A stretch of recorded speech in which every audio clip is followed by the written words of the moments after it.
Am I the a-hole for reporting my brother for child abandonment? Plus update. So I, 25 female, usually work from home and frequently babysit my brother's 31 male and sister-in-law's kids. They have 3 kids, all between the ages of 4 to 7. My brother has a rather demanding job that I won't be revealing here as I don't think he'd want me to, and his wife is a nurse, so frequently they'll need me to babysit for them and usually it's fine.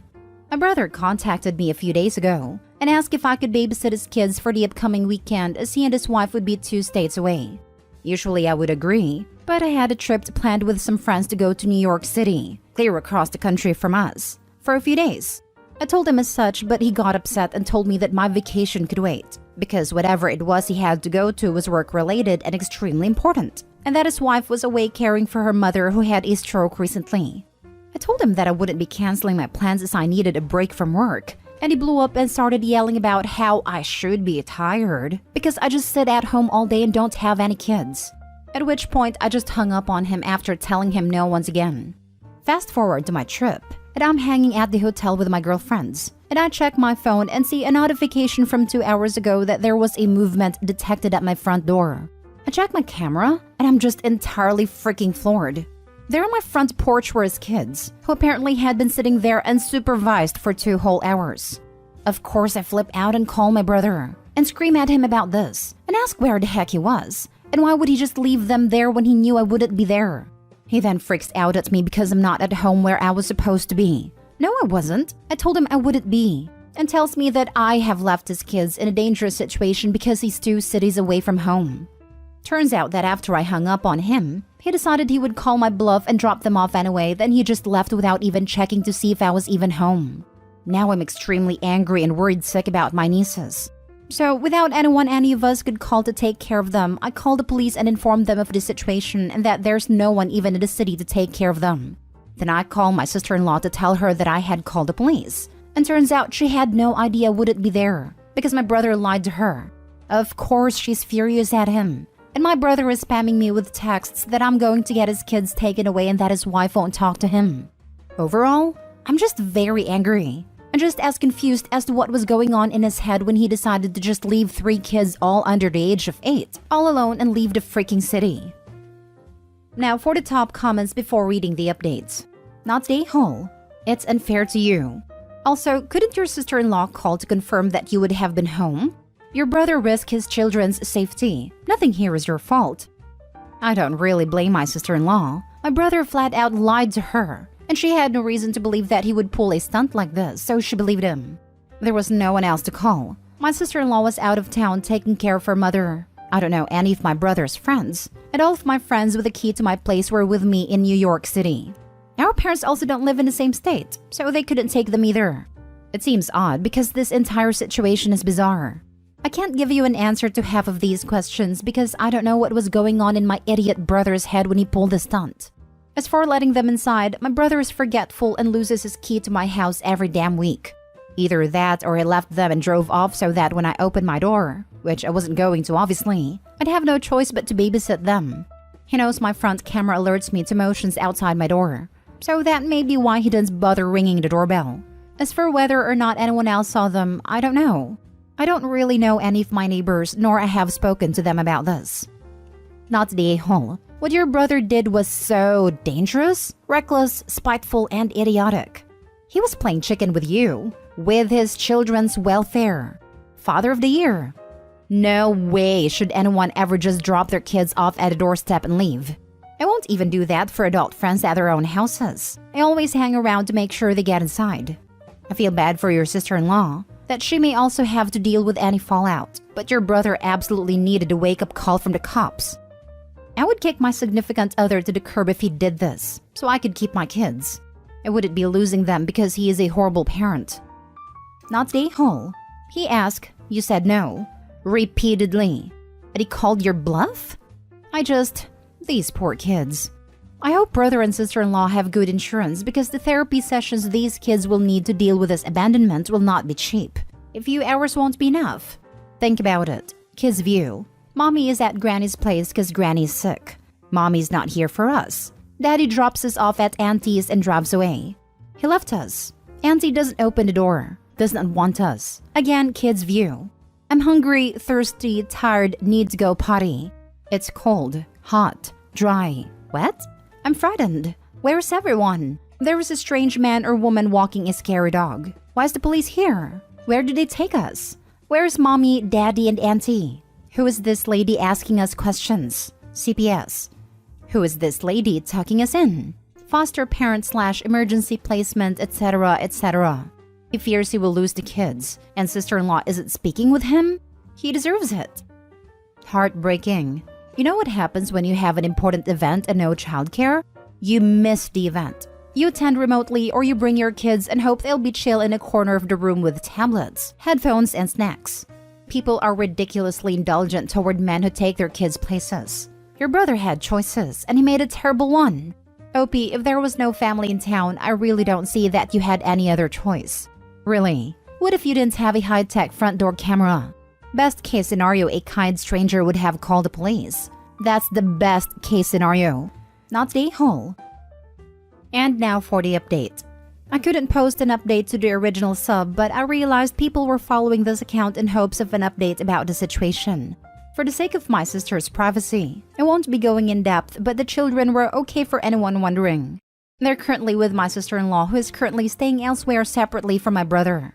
A lot of people commented on the last post about how my brother's behavior didn't make any sense, and I couldn't really give you an answer because nothing about the situation was sensible to begin with, nor was this normal behavior for my brother. It was entirely out of left field for him, and prior to this, I would have never assumed he would do something like this. He was oftentimes busy with work and so couldn't spend a lot of time with the girls, but when he could, he spent every second with them. He was very caring and conscientious when it came to them. However, it has recently come to light that my brother has been having some sudden onset mental issues and seemed to be in some sort of manic state when this occurred. I don't know if my sister-in-law will continue her marriage to my brother, but we're looking into getting my brother some help and treatment. As of right now, he's in an institution willingly, and when he gets out, we will be there to look after and support him. Thank you all for your well wishes and have a blessed day. Well, I was not expecting that ending at all. My bets were on drugs, affair, or something highly illegal. Didn't see this one coming. Same here. After the RV story, I totally thought it was an affair. One of my friends had a neighbor who would drop off / abandon her kids whenever she felt like a break. Neighbor would literally lower them over the shared back fence. My friend would look out of her patio window and see 2 extra toddlers playing in the backyard. Surprise! This was annoying but manageable when she was home with her own small children, and 2 extra wasn't a massive burden. It was, however, intolerable when she had her kids at daycare so she could work. It was downright dangerous when she went on holidays and the kids were left in a wet wintry garden for a couple of hours before the other neighbor heard them crying and called the police. The neglectful mother was indignant and angry to be charged and moved out shortly afterwards. No one on the street missed her, but those poor kids. Neighbor would literally lower them over the shared back fence. What the actual hell? That's basically illegal border crossing, but house scale. Kinda had a feeling it was probably a mental health thing as soon as she said that her brother had just left the kids on the doorstep. I know that some people are just awful parents, but something didn't really add up. It's good to see that he's getting treatment though. I have a bipolar friend. He's staying on his medication these days. But if he was unmedicated, this is totally something I could see him doing. Basically, any idea he gets in his mind when he's manic is the most amazing idea ever and will totally work out perfectly, and there's no way you can convince him otherwise. Next story. Am I the a-hole for telling my wife she either starts working or her adult kids pay rent? I've been married to my wife for 5 years. She has 2 kids from her previous marriage. Jason, 22 male, and Carla, 19 female. When we married, my wife still had 50-50 custody of her kids and she wanted to move into my house. I converted the attic into a bedroom so both of her kids and us could have our own rooms. Their father is present in their life, so I was pretty much designated the guy that married their mom, and I'm fine with that. I sorely underestimated how much having 2 teenagers in the house would increase bills. When I was single, I could do my mortgage and bills fine on my own. Post-marriage, everything but the mortgage has gone up, not including spending money for the kids and their extracurriculars. My wife got child support from her ex and some extra help with her expenses, which helped a bit while she had it. But I still had to dip into my savings a lot. It was really important to my wife to be a stay-at-home mom until they graduated. It was tight, but we made it work. Jason moved out after graduating high school to attend college out of state. And when Carla graduated last year, we agreed she could have 1 year to figure if she'd be moving out or applying to nearby schools. Currently, she's not working or in school. A few days ago, I go into the kitchen and my wife was on the phone with Jason and she told him that he was more than welcome to move back in and that she was excited to see him when he got here. After she hung up, I told her that she should have run that by me first so we could discuss it. I wasn't opposed to it, but told her he should know what he'd expected to contribute if he's moving in. She responded that she had always told her kids that they would always be welcomed home whenever they wanted and not have to worry about expenses. I told my wife that was really nice of her, but she made that arrangement with her ex-husband when they were married. She didn't make that arrangement with me. If Jason moved back in, he'd have to pay rent to pitch in with groceries and utilities he'd be using. And it probably should be the same for Carla, so it's not one sibling paying while the other isn't. She said they're her kids and shouldn't have to pay to live at home. So I told her if she felt that strongly about her kids not pitching in now that they're adults, she could go back to work. She's been sleeping in Jason's old room since we're still debating it. And her parents have chimed in with their 2 cents that I shouldn't be making kids pay to live at home. My whole thing is, they're not kids anymore. When they're 40, they'll still be her kids. But that doesn't mean treating them like minors. Especially if it means someone else footing all the bills. Am I the a-hole? Now for the top comments. Not the a-hole. They absolutely should contribute. The biggest issue here is your wife not having a job though. How is she supporting herself before? She had lived with her parents after their divorce and only worked part-time while they were at school. Her parents are nice, but bend over backward for her since she is the only one of their kids that had kids. Not the a-hole. You are being used, and I think you know that.